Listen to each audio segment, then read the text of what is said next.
They were going to give up their, I mean, they had to sacrifice a lot to go do this. Everybody they know who's a Christian is going, man, that's stupid. You can't do that. And at that point in my life, God had me doing some things, and I was like, man, you got to trust God. And I don't remember what all we said, but I just got to encourage them.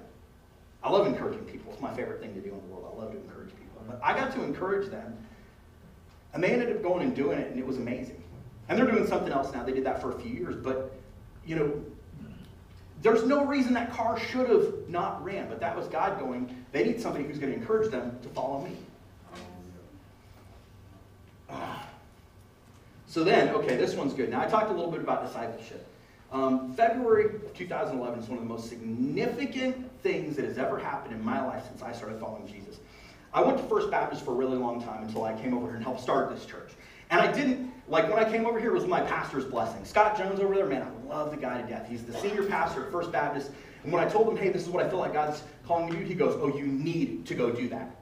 Like, he's someone who I know really well. He knows me really well. Even Chris and Raina, he was like, man, yeah. He's like, go, go, go, you know. And I love this guy. But so I'm in this Sunday school class for adults. The people that lead it are Vic and Marsha Rhodes, and they teach every Sunday. Well, this one Sunday, they stand up and they're like, we're not going to teach today. We got this little Hispanic kid that goes to the school over here, and he's going to come in here and tell his story. And so this little Hispanic kid, he comes in, he's all, oh, and he starts laying out all this artwork. He had this class project his junior year in high school where he told his story through his art. As Chris Chavez is sitting over here right now. He's telling a story, and God is going, you have to talk to this kid. I mean, God just put this burden, this burning like thing in my heart, like I had to talk to this kid. And at this point in time, I'm like, man, I was really looking, what does it mean to make disciples? Like, God had put on my heart, you need to make disciples. That's what we're supposed to be doing. And I really was struggling with what that meant. And I'm trying to figure it out, and God like pushes me to this kid over here. And I've been discipling him since that. We started meeting like through the rest of the school year. We met a little bit. When summer hit, we really were meeting like at least once a week, if not more. We've talked, we've gone through all kinds of stuff in life together. And to give you an idea of the importance, how important it is for us to make disciples, to teach people to follow Jesus. The first 30 years of my life was just engulfed in sin because no one had ever shown me what it meant to follow Jesus. Now, I'm going to say this, and Chris will agree. Like, I asked him, I'm like, do you think this is true? If I wouldn't have discipled him, he probably would not be married to Raina right now. He probably would not be the youth pastor at this church. He probably would not be following Jesus the way that it is. And it's not because, like, I'm anything amazing, but just because I did what God was calling me to do. And here's something that blew me away. I found out later, this girl that we both know, she's a teacher at the high school, or she works at the high school, Jessica Robbins, or she's now Jessica... Oh yeah, Jessica Robbins. She had another name before. She's married now. And her name is Jessica Robbins. She had been praying. Marsha Rhodes, the lady that ran this class, actually told me that Jessica had been praying that the two of us would get together. For us to make disciples is one of the most important things we can do. It has this phenomenal impact on people's lives. Because on our own, we don't just know what it means to follow Jesus.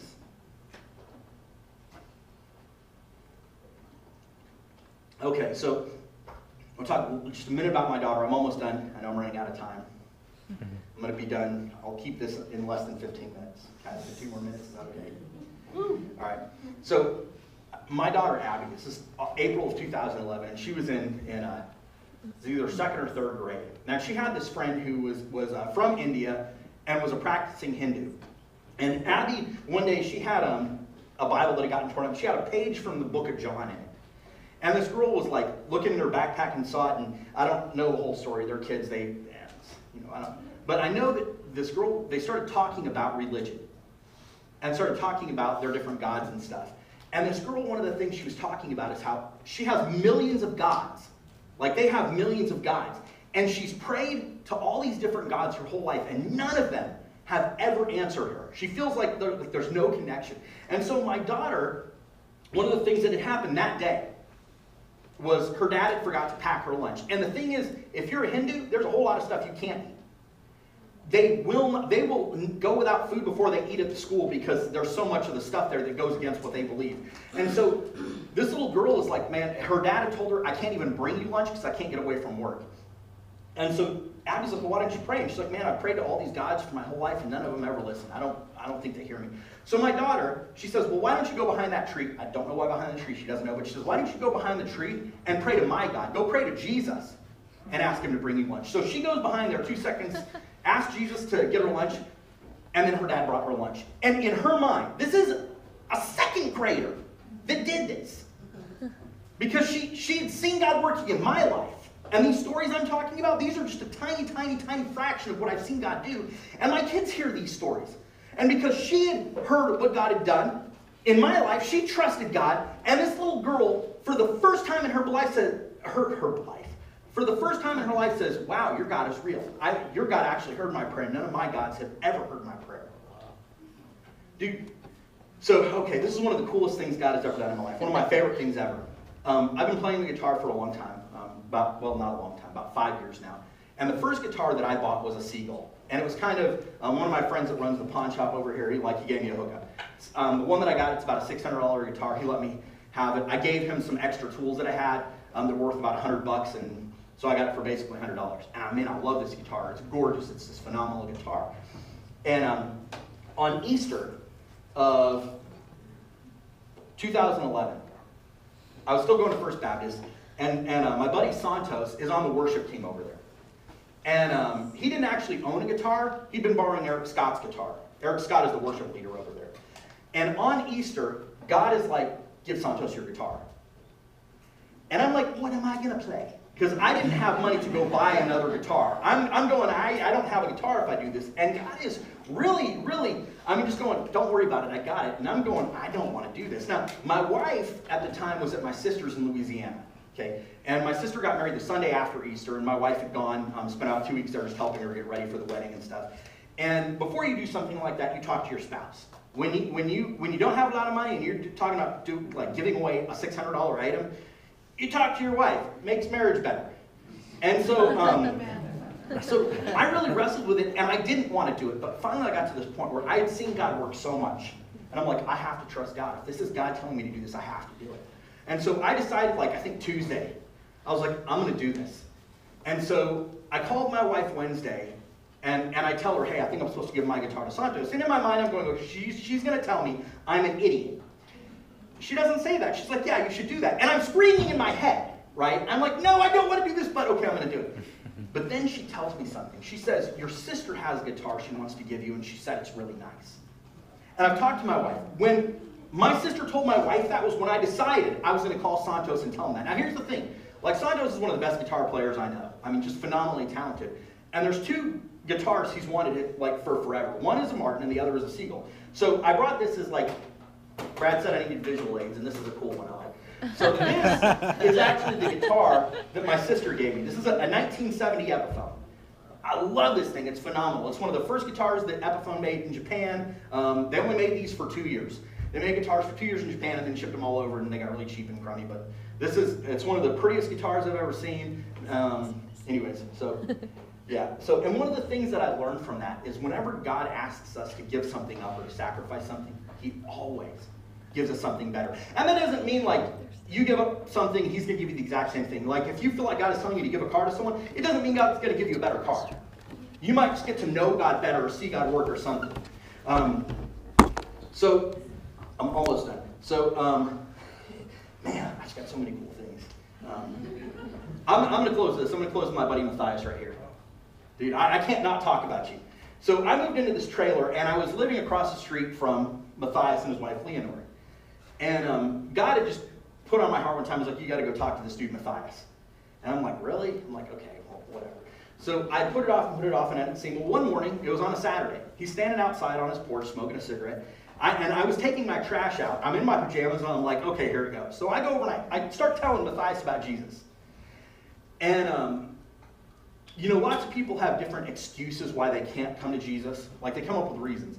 And he had some reasons why he really actually thought, I can't. And I remember you kept saying, man, I gotta get myself fixed before I come to God. And I knew a lot of times people will say that because they just don't want to talk to you. And with him, he really believed, man, I gotta fix myself before I come to God because I'm not good enough. And so I'm talking to him, and I'm talking just about what the Bible says, about how it's God who fixes us. And I don't know if I ever told you this or not, but while you're standing there, we're talking, your wife actually came outside and was standing, his wife is standing behind us, and she starts bawling. I mean, like, just, like, it's like someone turned on a faucet, and she's just crying.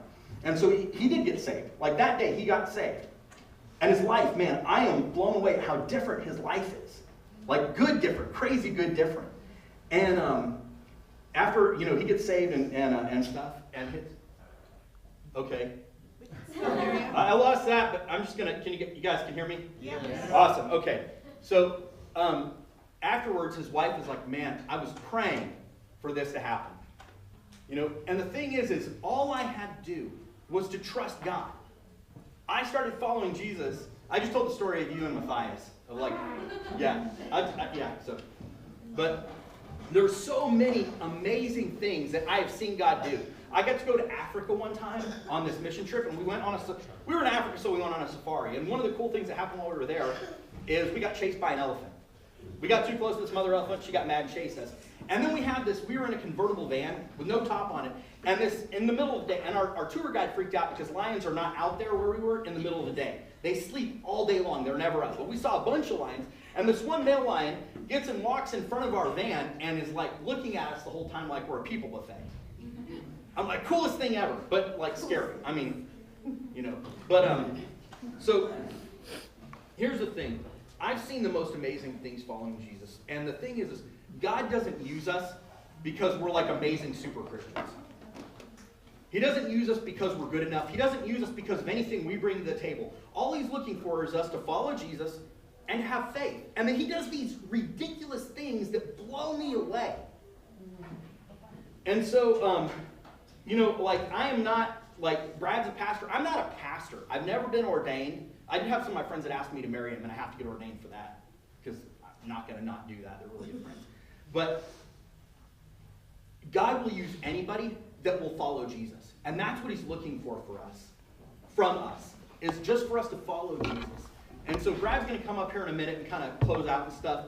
But, you know, there's a lot you can talk about what it means to follow Jesus, what it looks like. You know, if you guys have questions about that, I can answer them. Brad, Jairus, Leanna, Raina, Chris Chavez over here. There's a whole lot of us that can tell you what it looks like to follow Jesus. And I'll tell you this. If you feel like, man, there's somebody here that I want to talk to about what that means, what does it mean to follow Jesus, go to that person. Because that's probably the Holy Spirit going, this is the person I want you to get involved with. All right. So just remember that faith is like a door.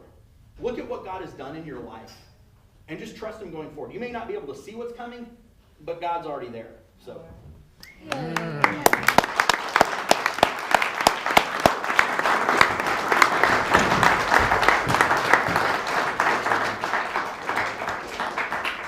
Yeah, I'm gonna go ahead and talk from right here. I don't know what happened to our power, but we don't even need power to worship the Lord, you know. We can just talk.